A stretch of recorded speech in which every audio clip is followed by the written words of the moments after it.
Bonjour, Dr. Hobson.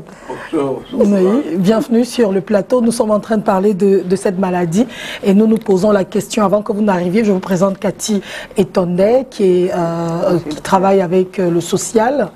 Donc nous avons besoin d'elle à chaque fois sur ce plateau parce qu'elle nous dit exactement comment ça se passe sur le terrain.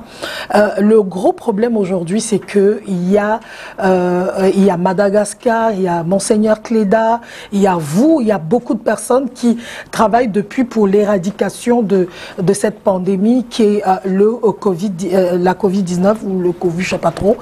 Et donc finalement, on se pose la question, y a-t-il une mafia autour du médicament? Là, qu'est-ce qui se passe? Vous, les Européens, vous n'avez pas encore trouvé le remède. Les gens essayent de se battre de leur côté. On a docteur Didier Raoult en France qui a parlé du truc. On a dit non, de la chloroquine, non, non, non, non. Bref, que se passe-t-il exactement, docteur? Ben, déjà, il faut comprendre que ce n'est pas le fait du hasard. Si on essaie de voir la chronologie des faits à partir de la Chine, on peut facilement constater qu'il y a eu des failles. Sinon, on ne serait pas en train de parler de cette pandémie aujourd'hui. Hein? Parce que quand on a découvert le virus, il a commencé à tuer les premières personnes. C'est-à-dire que le patient zéro, il est allé dans le marché. Finalement, on a vu qu'il y avait une contamination dans la ville de Wuhan. La Chine a décidé de fermer Wuhan seulement. C'est-à-dire qu'ils ont créé une quarantaine de la ville. Mais ils ont laissé les frontières aériennes ouvertes. C'est là où commence le problème, en fait. Et c'est pour ça que, vous voyez, l'Amérique a puni l'OMS aujourd'hui parce qu'ils considèrent que l'OMS était de connivence avec la Chine.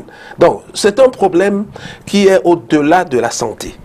Et je l'ai dit plusieurs fois parce que le virus lui-même, hein, il y a 2 prix Nobel qui ont confirmé aujourd'hui que ce n'est pas un virus naturel. Hein. Donc, si ce n'est pas un virus naturel, ça veut dire que quelque part, il y a des implications économiques énormes qui sont derrière. Il y a des gens qui voudraient créer une psychose collective pour faire peur aux gens, les faire accepter un certain nombre de mesures. Et puis toutes ces mesures qu'on propose, en réalité, on devrait avoir d'autres solutions. Et des solutions, par exemple, moi je pense une solution immunogène, c'est-à-dire qu'on essaie d'aider les gens à renforcer leur système immunitaire. Moi je suis un exemple de cela, j'ai voyagé plusieurs fois, plus d'une vingtaine de fois, pendant que les gens étaient confirmés au Cameroun, je voyageais régulièrement. Et je n'ai pas eu un mot de tête, parce que j'ai des produits que j'utilise régulièrement et qui me protègent. Donc on devrait le faire pour la plus grande partie des gens, même pour les enfants.